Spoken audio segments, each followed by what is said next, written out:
Hosanna, un chant s'élève, les yeux se tournent vers toi. On peut toujours taper des mains pour acclamer notre Dieu. Ce sont des merveilleux instruments que Dieu nous a donnés, ce sont nos mains.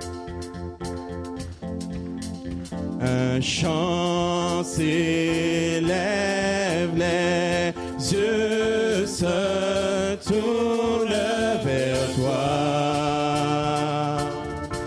Se tournent vers toi.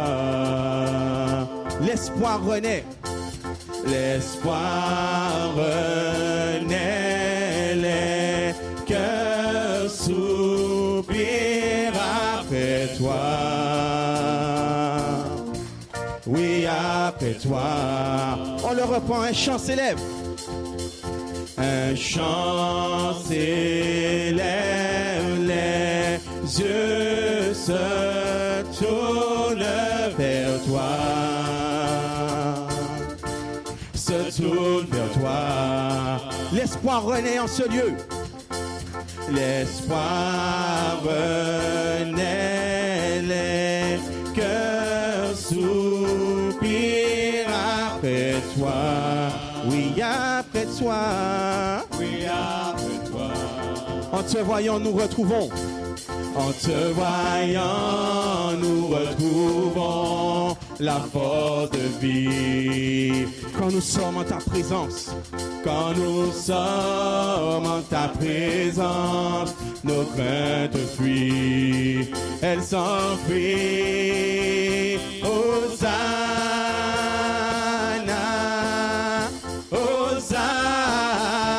Hosanna, tu es le roi, le sauveur, à toi la gloire et l'honneur. Chantons Hosanna, Hosanna, Hosanna, nous t'accueillons parmi nous, sois le bienvenu, ô Jésus. Entends le son des cœurs ce matin, ô Père. Entends le son des cœurs qui reviennent à toi. Reviennent à toi. Dans ton royaume, les vies brisées sont restaurées. Dans ton royaume, les vies brisées sont restaurées. Sont restaurés. En te voyant, nous retrouvons. En te voyant, nous retrouvons la force de vie. Quand nous sommes en ta présence, quand nous sommes en ta présence, nos craintes fuient, elles s'enfuient.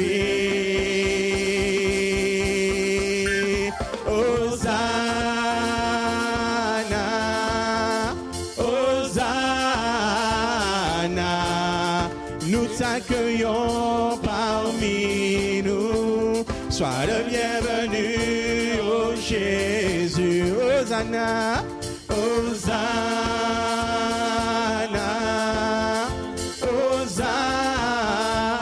Hosanna, nous t'accueillons parmi nous. Sois le bienvenu, ô Jésus. Chantons Hosanna, Hosanna, Hosanna. Tu es le roi, le sauveur. Tu es le roi, le sauveur. À toi la gloire et chantons Hosanna, Hosanna, Hosanna. nous t'accueillons parmi nous. Nous t'accueillons parmi nous. Sois le bienvenu. Alors chantons Hosanna ce matin. Hosanna, Hosanna, tu es le roi, le sauveur, à toi la gloire et l'honneur. Hosanna, Hosanna, Hosanna, nous t'accueillons parmi sois le bienvenu au Jésus. Nous t'accueillons parmi nous. Nous t'accueillons parmi nous. Sois le bienvenu au Jésus. Nous t'accueillons parmi nous. Nous t'accueillons parmi nous. Sois le bienvenu au Jésus. Hosanna, Hosanna, Hosanna. Tu es le roi, le sauveur. À toi la gloire et l'honneur. Hosanna, Hosanna, Hosanna. Nous t'accueillons parmi nous. Sois le bienvenu, ô Jésus.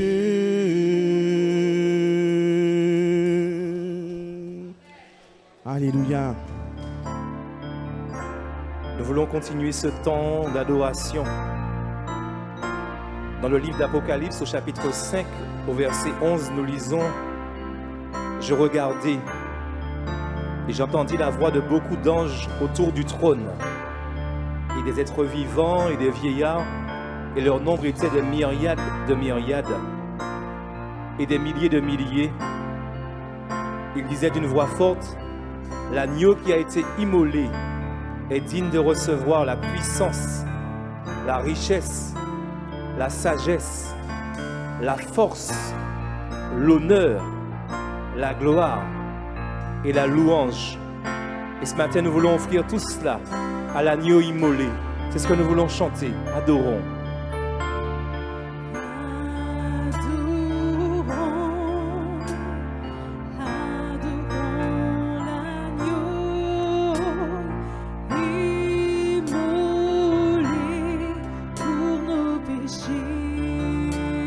Chantons ensemble.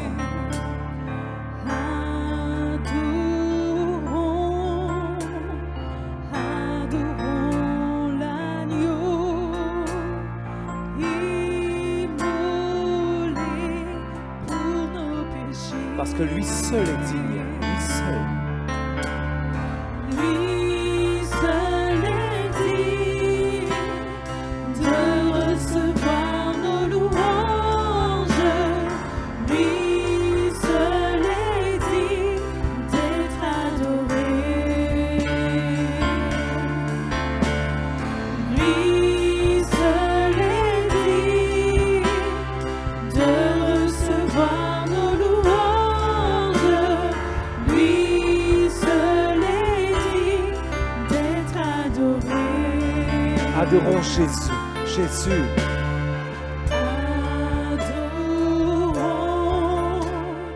Adorons Jésus, crucifié pour nos péchés.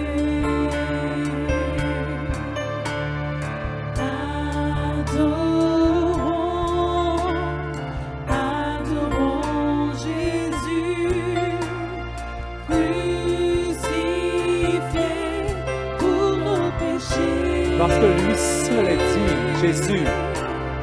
Lui seul est digne de recevoir nos louanges. Lui seul est digne d'être adoré, Lui seul est digne de recevoir nos louanges. Lui seul est digne d'être adoré. On va encore adorer Jésus. Adorons Jésus, là où tu es.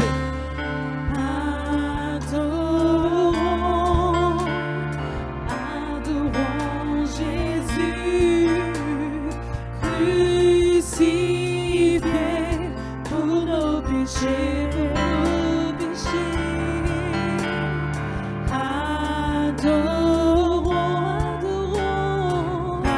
Adorons Jésus, crucifié pour nos péchés. Lui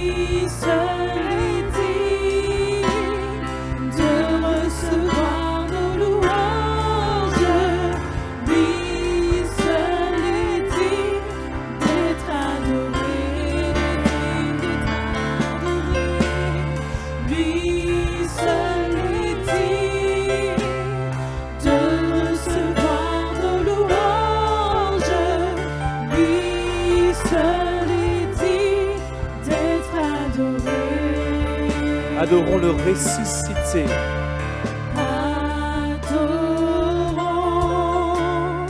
le ressuscité, Fils de Dieu, Fils bien-aimé. Adorons encore. Adorons le ressuscité, Fils de Dieu, Fils bien-aimé. Parce qu'il est digne, il est digne.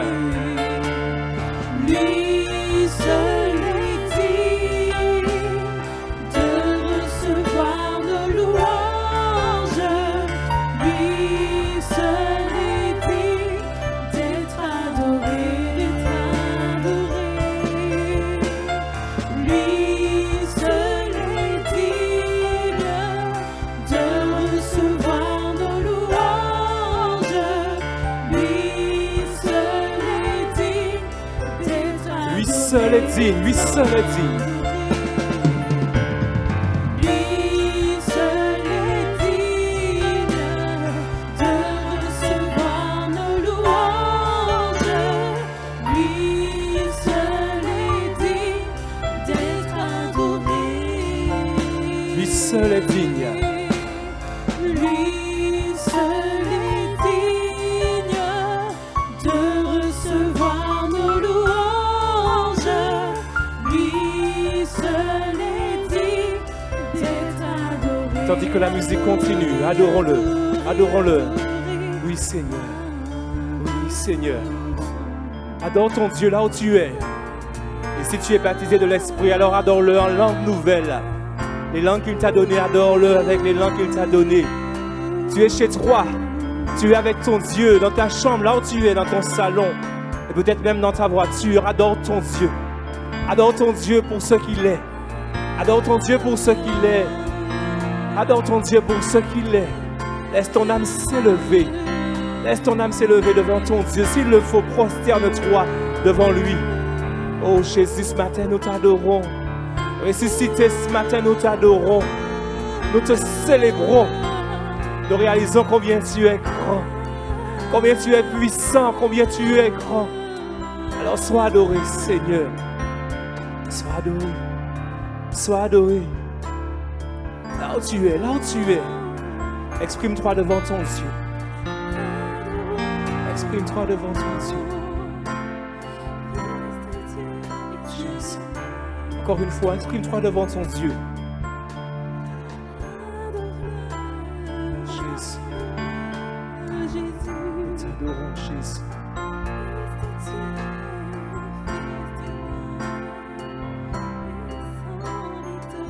Et nous disons, lui seul est digne. Lui seul. Lui seul est digne de recevoir nos louanges. Lui seul est digne d'être adoré. Dis-le avec nous. Lui seul est digne. Lui seul est digne de recevoir nos louanges. Lui seul est digne d'être adoré. Une toute dernière fois. Lui seul est digne. Il n'y en a point d'autre. Lui seul est digne de recevoir nos louanges. Lui seul est digne d'être adoré.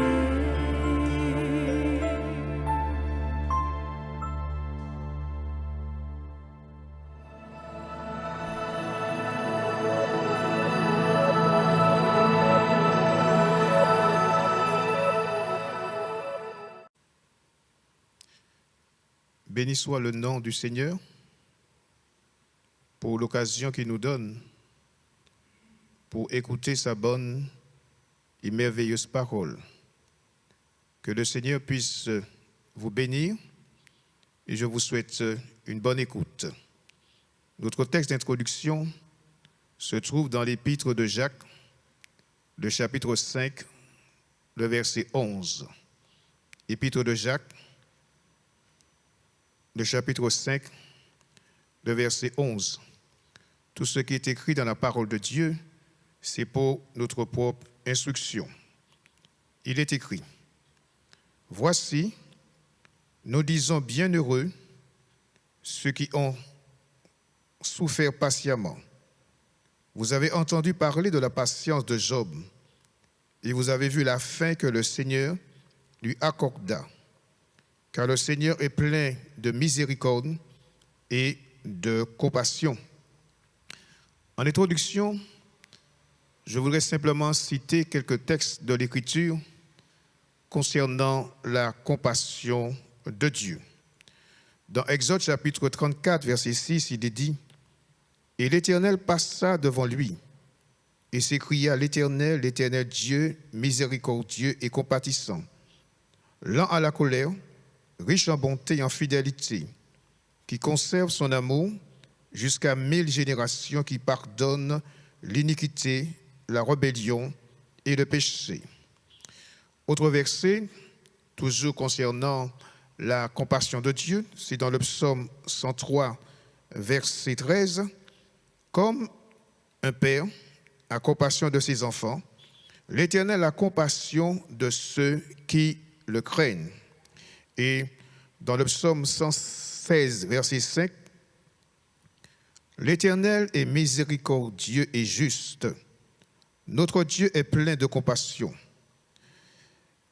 Et pour terminer ce texte concernant la compassion de Dieu, dans Michée chapitre 7, verset 19, Michée chapitre 7, verset 19, « Il aura encore compassion de nous.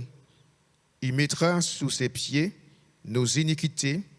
Il jettera au fond de la mer tous leurs péchés. » Une citation dit, « De même qu'une source surabondante ne saurait être bouchée par une poignée de poussière, de même la compassion du Créateur ne saurait être vaincue par la méchanceté des créatures. » Dans la parole de Dieu, à plusieurs reprises, il est fait mention de sa compassion.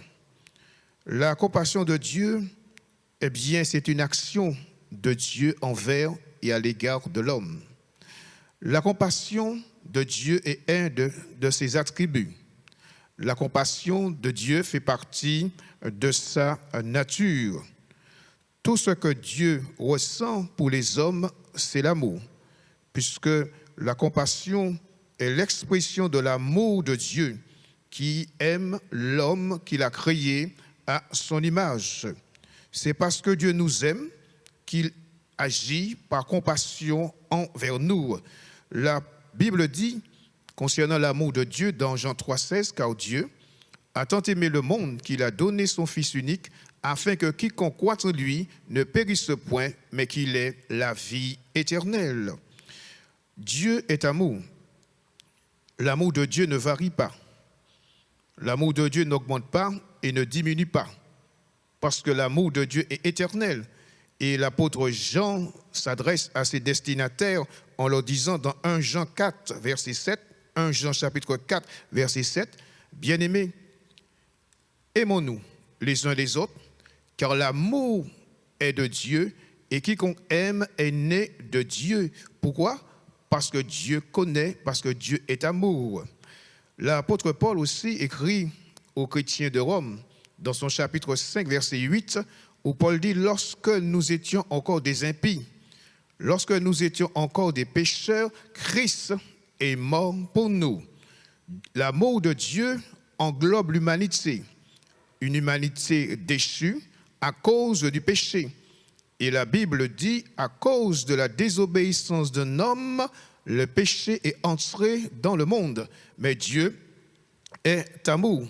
Dieu ne peut haïr ce qu'il a créé, parce que son amour, Dieu, est éternel. Dieu est compatissant. La compassion de Dieu nous touche de près.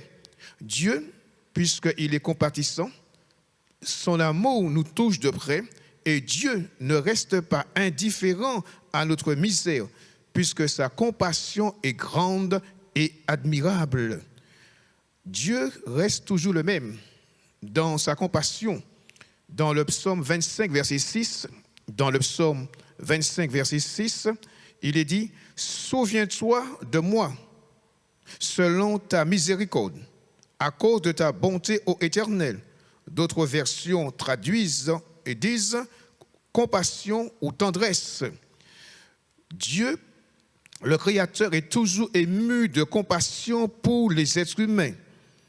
Il agit toujours avec miséricorde à celui qui veut et qui désire recevoir cette compassion.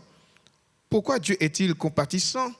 Pourquoi Dieu manifeste-t-il sa compassion? C'est puisque la Bible dit que Dieu, le Créateur, nous a créés à son image et à sa ressemblance.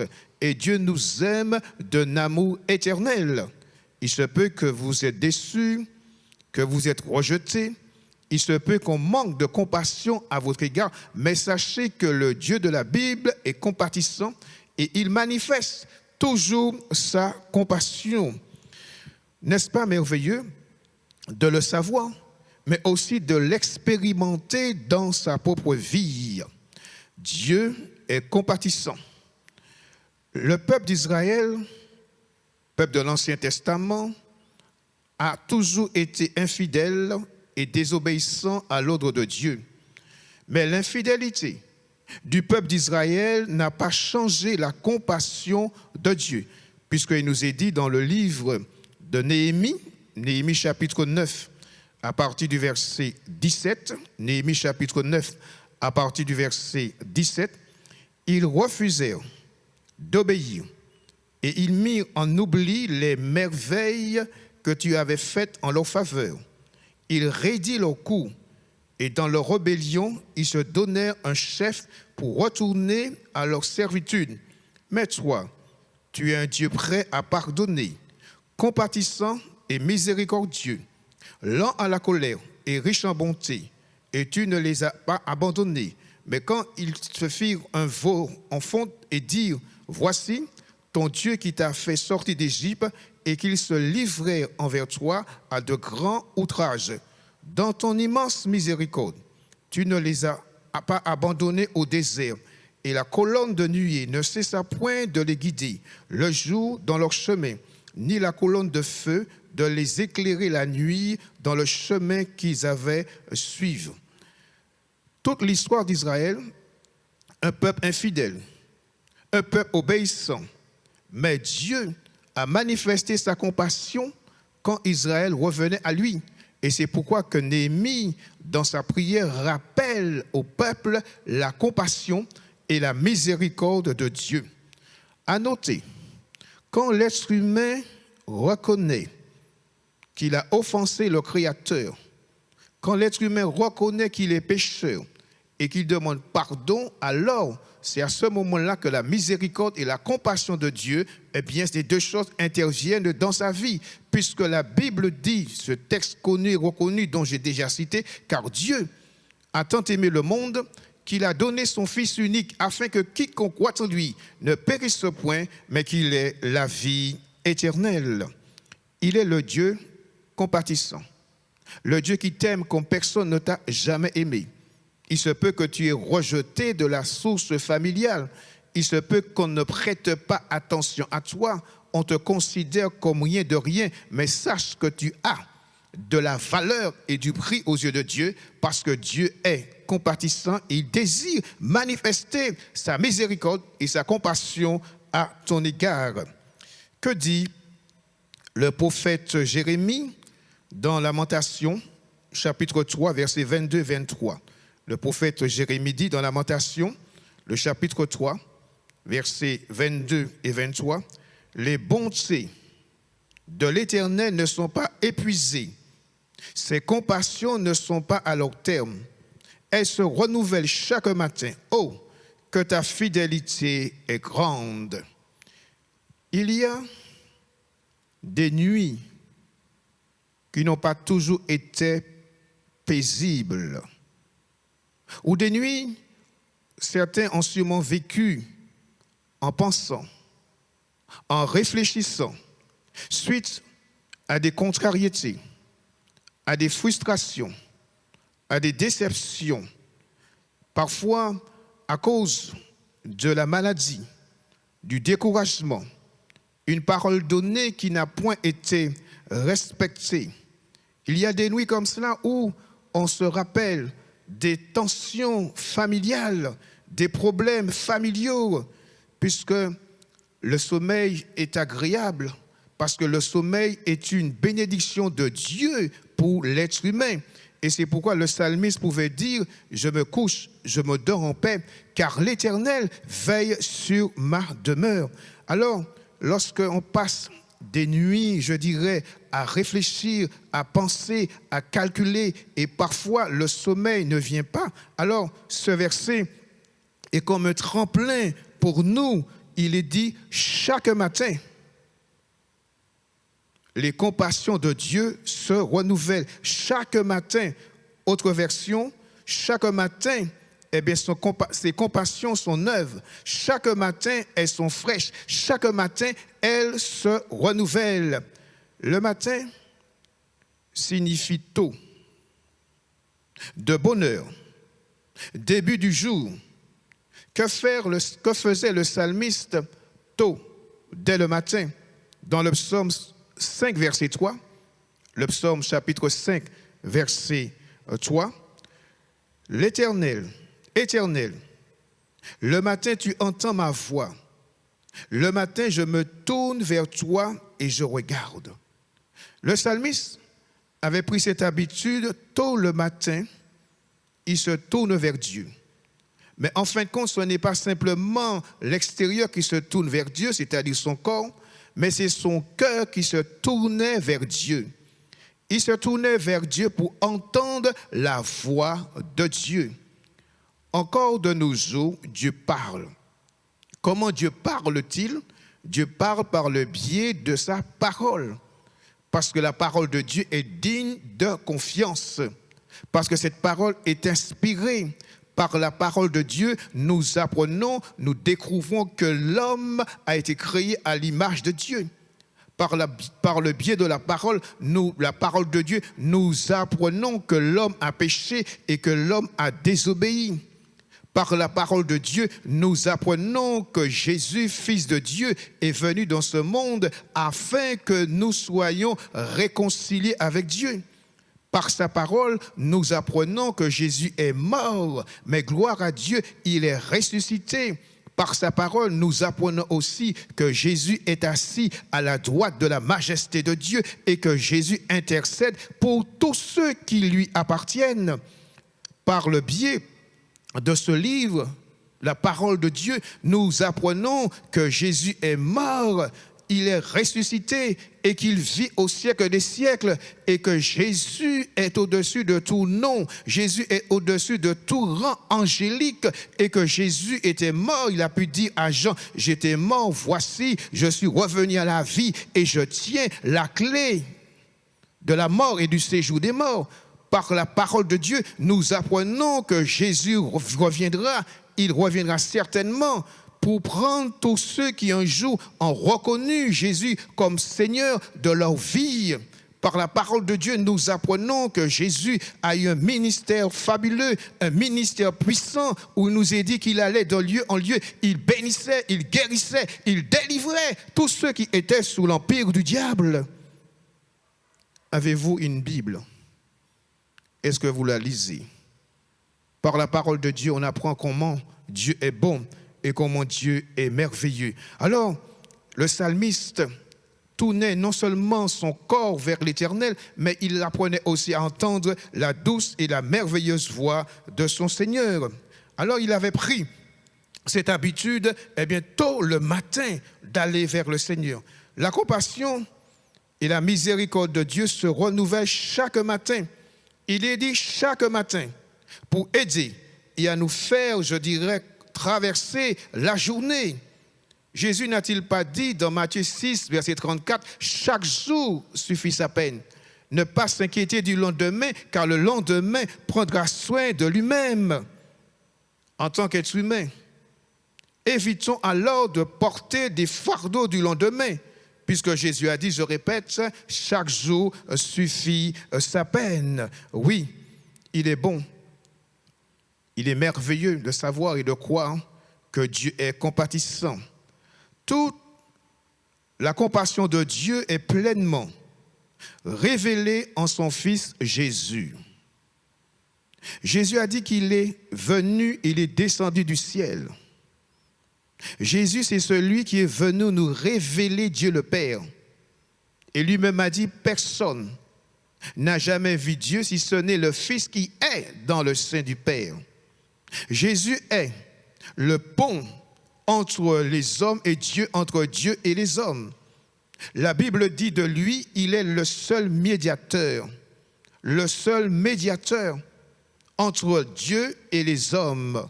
Lui-même a pu dire, je suis le chemin, la vérité et la vie.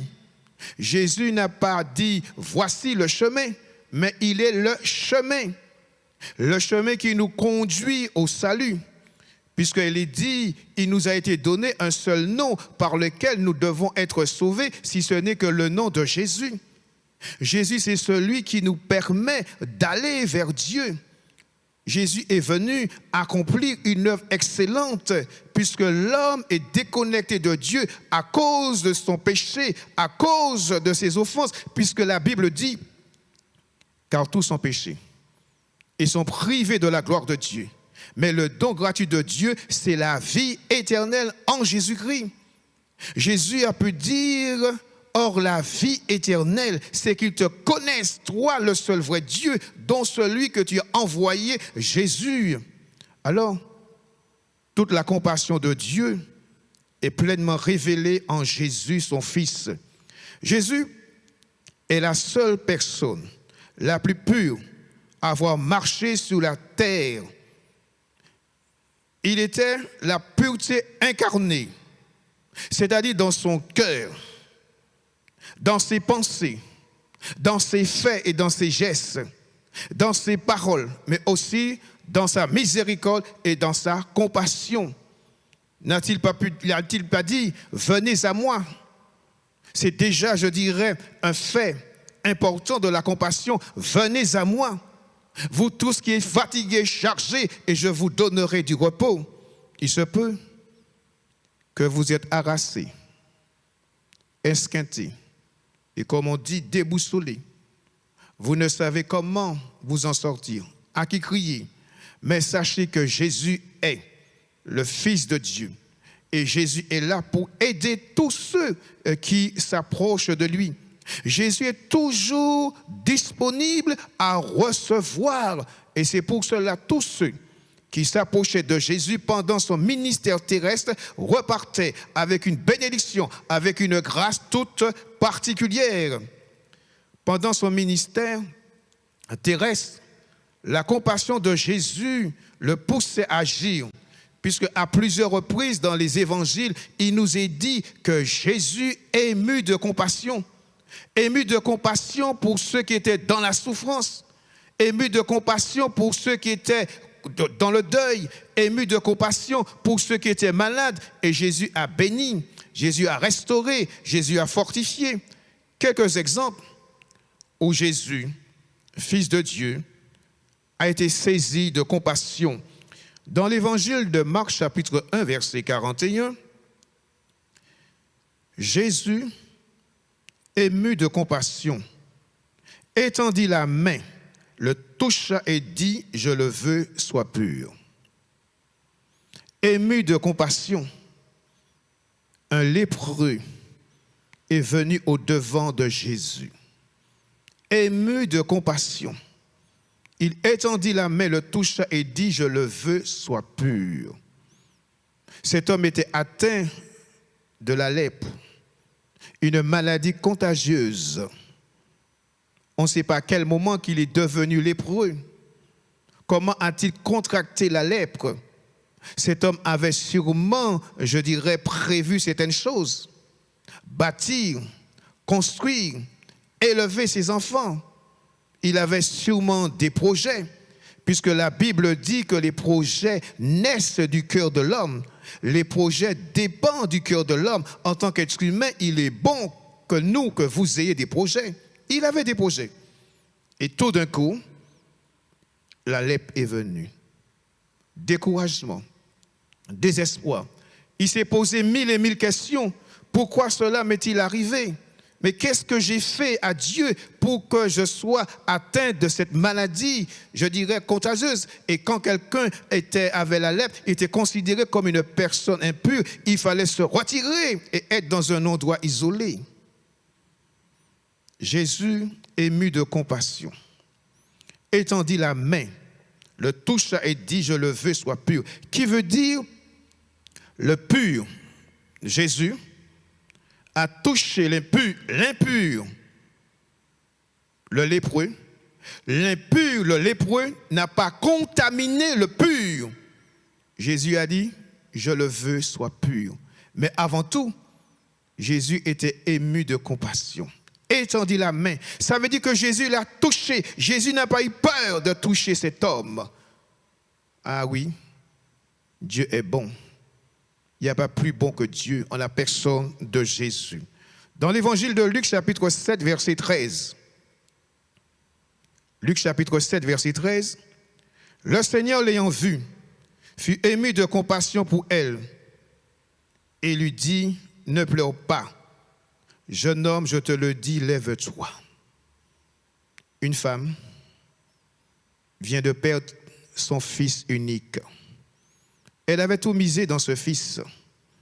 Elle avait tout organisé, préparé pour ce fils. Un fils unique.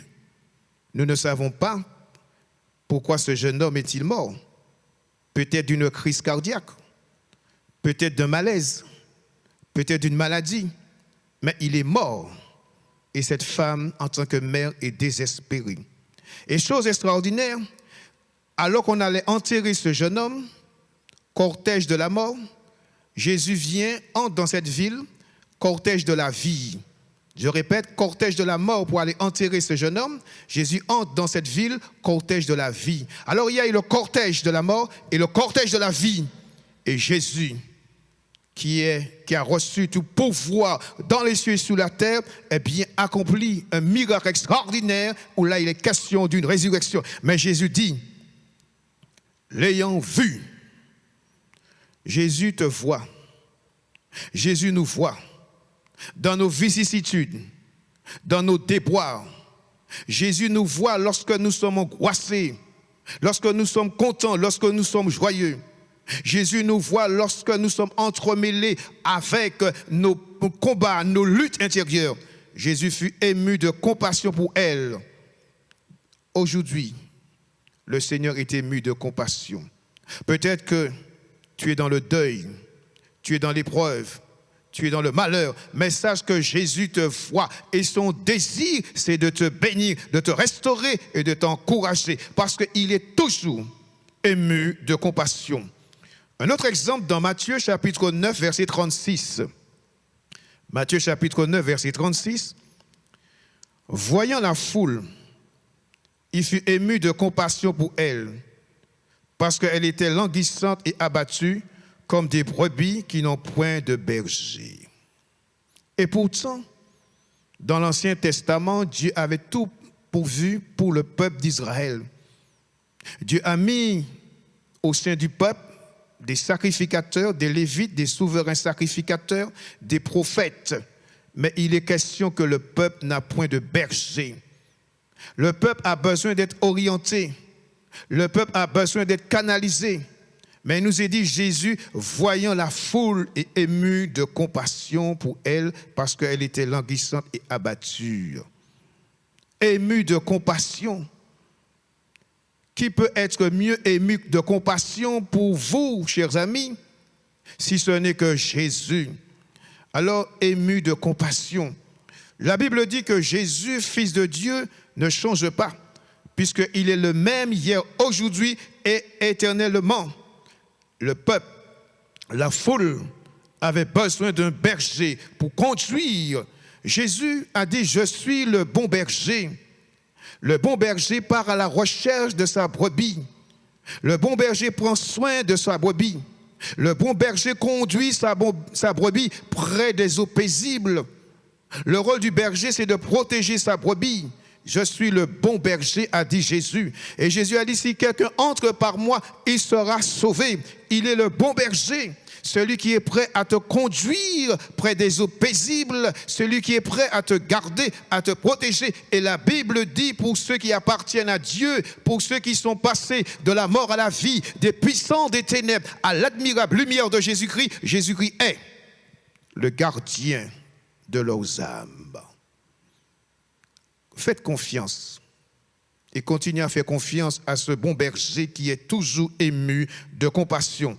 Et dans Matthieu chapitre 20, verset 34, Matthieu chapitre 20, verset 34, ému de compassion, Jésus toucha leurs yeux et aussitôt ils recouvrirent la vue et le suivirent. C'est terrible lorsqu'on est privé de vue, qu'on ne peut pas voir les belles fleurs dont Dieu a créées, qu'on ne peut pas voir un beau coucher de soleil, qu'on ne peut pas contempler les étoiles, la lune, ces choses dont Dieu en est l'auteur, le créateur. C'est malheureux lorsqu'on est privé de vue et qu'on ne peut voir les rivières, les étangs, la mer, toutes ces choses qui sont créées par Dieu et que le péché a dénaturé, a déformé. Jésus ému de compassion parce que ces hommes avaient besoin de la grâce de Dieu. Il nous a dit, Jésus toucha leurs yeux et aussitôt ils recouvrirent la vie et le suivirent. Jésus a dit dans l'évangile de Jean, chapitre 8, verset 12, là c'est sur le plan spirituel, celui qui me suit ne marchera point dans les ténèbres, mais il aura la lumière de la vie, la lumière de la vie. Jésus est la véritable lumière.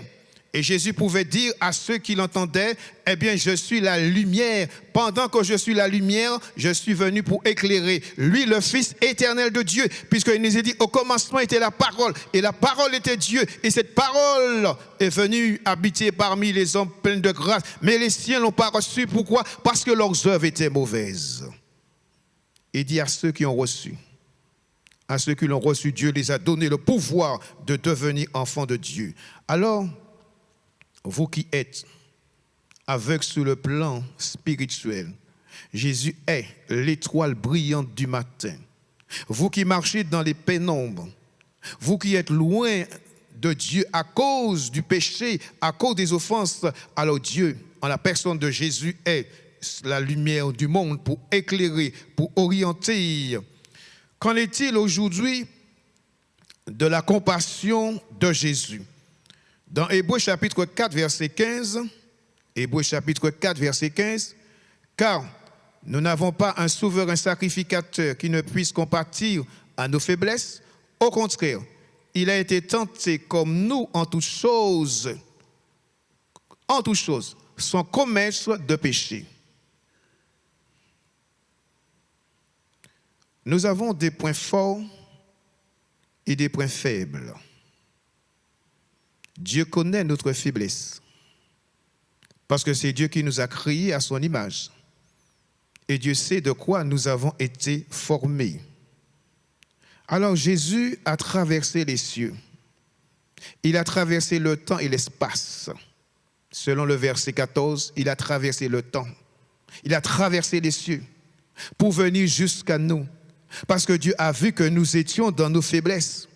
Et Jésus est venu compatir à nos faiblesses. Aujourd'hui encore, il est auprès de Dieu.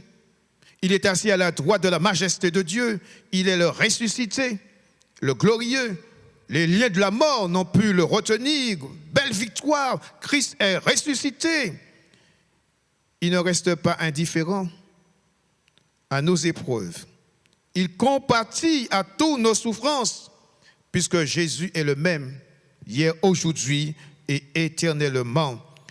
Il a pris nos épreuves, nos tentations, en tant que souverain sacrificateur.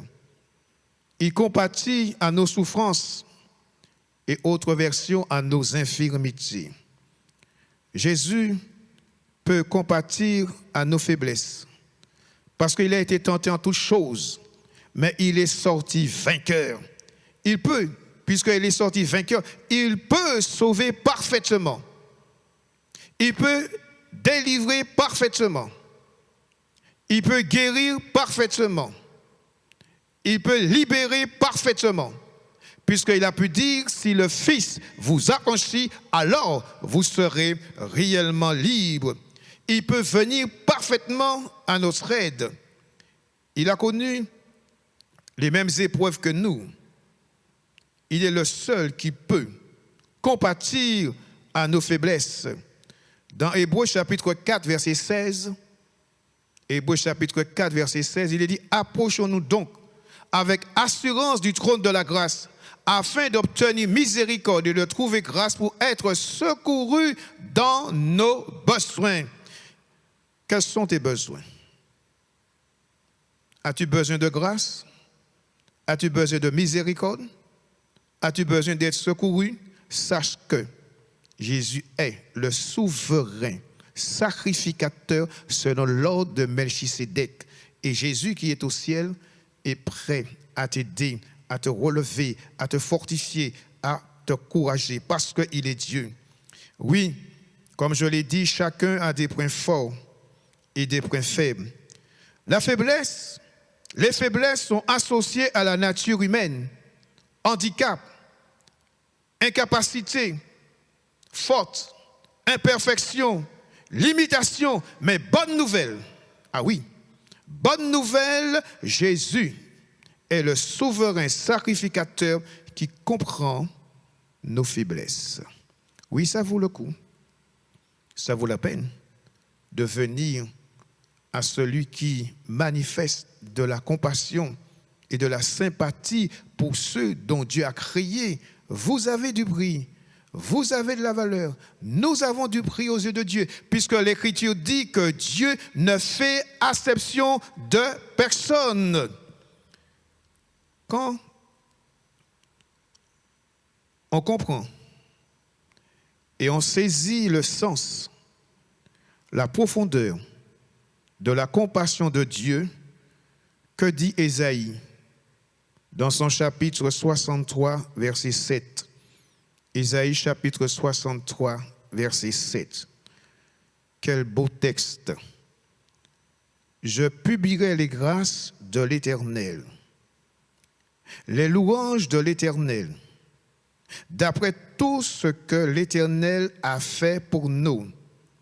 Je dirai sa grande bonté envers la maison d'Israël, où il a traité selon ses compassions et la richesse de son amour.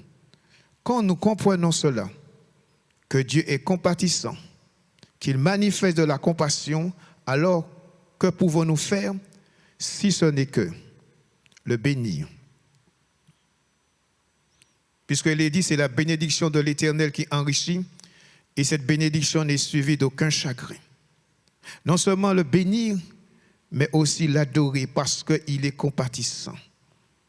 L'adorer, c'est quoi? C'est reconnaître sa souveraineté, reconnaître sa seigneurie, mais aussi on le loue. On le loue pour ce qu'il est, pas pour ce qu'il fait en premier, mais on le loue pour ce qu'il est, et aussi pour ce qu'il fait ou pour ce qu'il fera. Alors, on le bénit, on l'adore, on le loue, et puisqu'on a expérimenté sa compassion, alors on est reconnaissant. Reconnaissant à Dieu qui est si compatissant. Que Dieu puisse continuer à faire son œuvre de compassion, de miséricorde dans votre vie. Seigneur, il n'y a pas plus compatissant que toi. Il n'y a pas plus miséricordieux que toi. Béni sois-tu parce que quand tu parles, c'est pour notre bien. Quand tu parles, c'est pour nous amener, Seigneur mon Dieu, à une prise de conscience. Merci parce que tu es le Dieu qui ne change pas. Puisque l'Écriture dit de toi, en toi, Dieu, il n'y a ni changement ni ombre de variation. Gloire te soit rendue parce que, encore aujourd'hui, tu manifestes de la compassion malgré que l'homme, l'être humain, refuse l'offre de la grâce. Seigneur, tu ne fais exception de personne puisque l'apôtre a pu dire ce que Dieu veut, ce que Dieu désire, c'est que tous les hommes soient sauvés et parviennent à la connaissance de la vérité.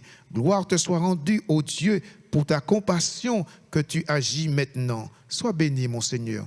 Soyez bénis, soyez encouragés, soyez fortifiés. Ne laissez pas le découragement vous démolir, mais sachez que le Dieu de la Bible est compatissant.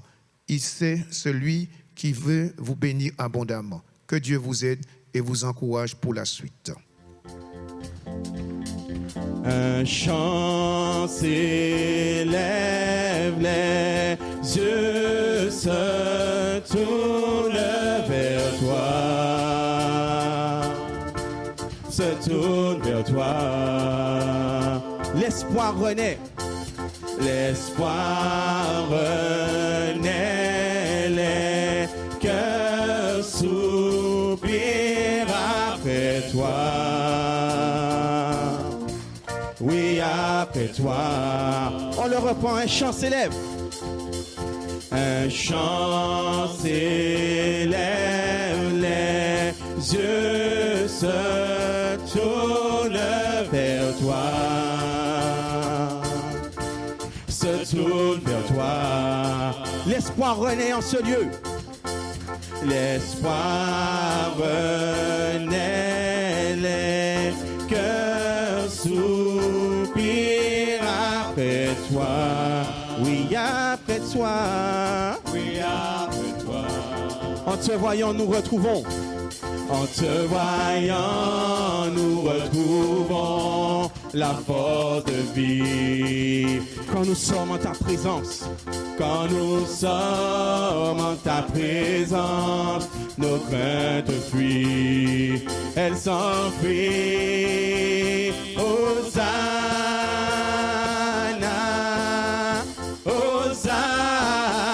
Hosanna, tu es le roi, le sauveur, à toi la gloire et l'honneur. Chantons Hosanna, Hosanna,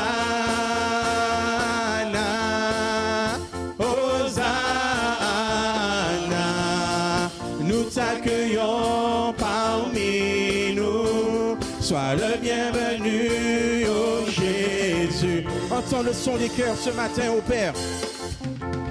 Entends le son des cœurs qui reviennent à toi.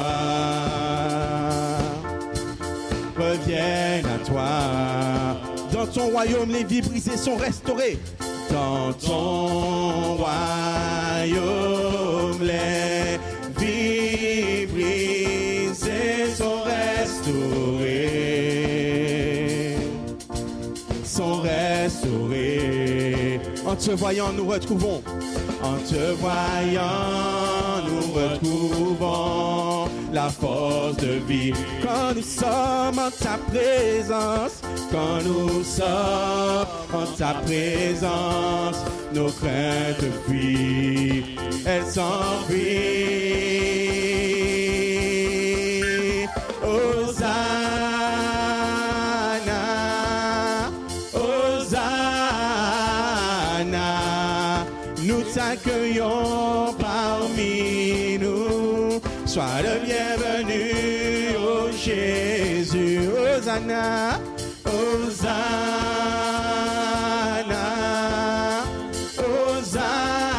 Hosanna, nous t'accueillons parmi nous. Sois le bienvenu, ô Jésus. Chantons Hosanna, Hosanna,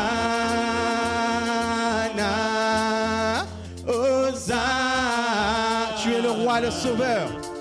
Tu es le roi, le sauveur, à toi la gloire et Chantons Hosanna, Hosanna, Hosanna. nous t'accueillons parmi nous. Nous t'accueillons parmi nous. Sois le bienvenu. Ô Alors chantons Hosanna ce matin. Hosanna, Hosanna,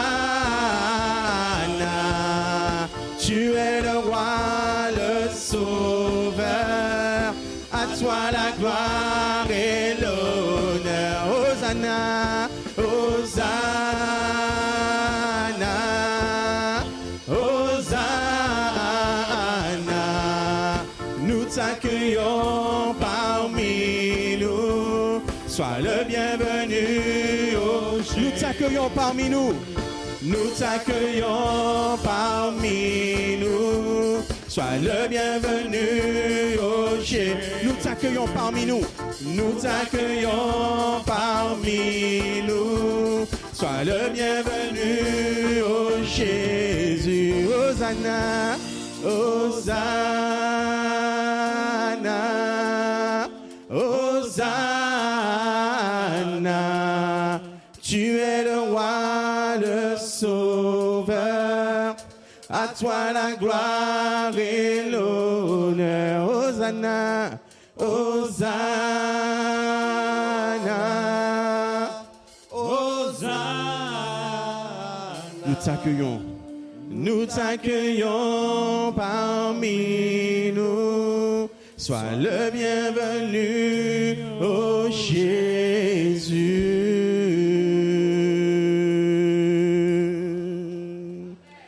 Alléluia.